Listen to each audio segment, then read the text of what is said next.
पर social media में लोग कर रहे हैं, जबरदस्त तरीके से कर रहे हैं। हालांकि एक सवाल यह भी है कि क्या ये लोग भी इतने नादान थे कि एप्स्टीन के दागदार इतिहास को जानते हुए भी उससे हेल्प ले रहे थे। रसूखदारों की दुनिया में नेटवर्किंग को अक्सर पाप ढकने का इस्तेमाल किया जाता है, एक पर्दा बनाया जाता है। फैसला भी हम भारत के लोगों पर छोड़ देते हैं। क्या ये लोग भी सफेदपोश गटर का हिस्सा थे जहां नेटवर्किंग के नाम पर यह गंदगी की जा रही थी, या फिर भारतीय रईसों का नाम साजिश के तहत रख दिया गया है? एप्स्टीन फाइल का चैप्टर नंबर 7 जो है वो प्रिंस एंड्रयू को लेकर है, शाही खून और मर्यादा के पीछे छिपा दरिंदा।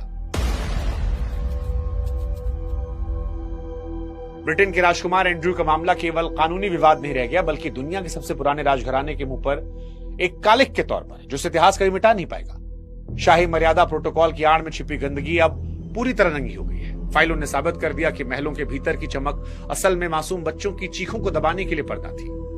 30 जनवरी 2026 की फाइल में दर्ज ईमेल और चश्मदीदों के बयान गवाही दे रहे हैं कि राजकुमार एंड्रयू एप्स्टीन के टापू के कोई साधारण मेहमान नहीं थे, बल्कि पक्के और खास मेहमान थे। फाइल में दर्ज द ड्यूक के नाम से जुड़े संदेश बताते हैं कि एप्स्टीन उन्हें लड़कियां किसी साजो सामान या तोहफे की तरह भेजता था।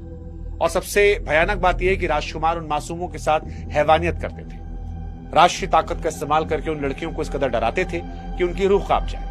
फाइल में दर्ज पीड़ितों के बयान बताते हैं कि राजकुमार उन्हें जागीर समझते थे और कानून का डर रत्ती भर नहीं था। शाही खून की बात करने वाले एंड्रयू उन बंद कमरों में मासूमियत का सौदा कर रहे थे। राजकुमार एंड्रयू की वर्जीनिया ग्रिफिथ, जो उस वक्त 17 साल की थी, उसकी कमर में हाथ डाली फोटो असली है।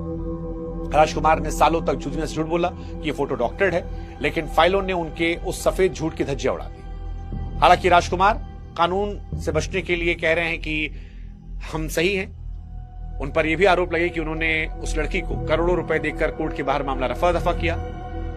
हालांकि ये रफा दफा उसकी जबान बंद करने के लिए था, पैसा दिया लेकिन गुनाह कभी नहीं माना। लेकिन अब शाही खून पर दाग लगा है और ये सवाल उठा है कि रोंगटे खड़े करने वाली गवाहियां, तस्वीरें क्या नैतिकता को लेकर सवाल नहीं उठा सकती?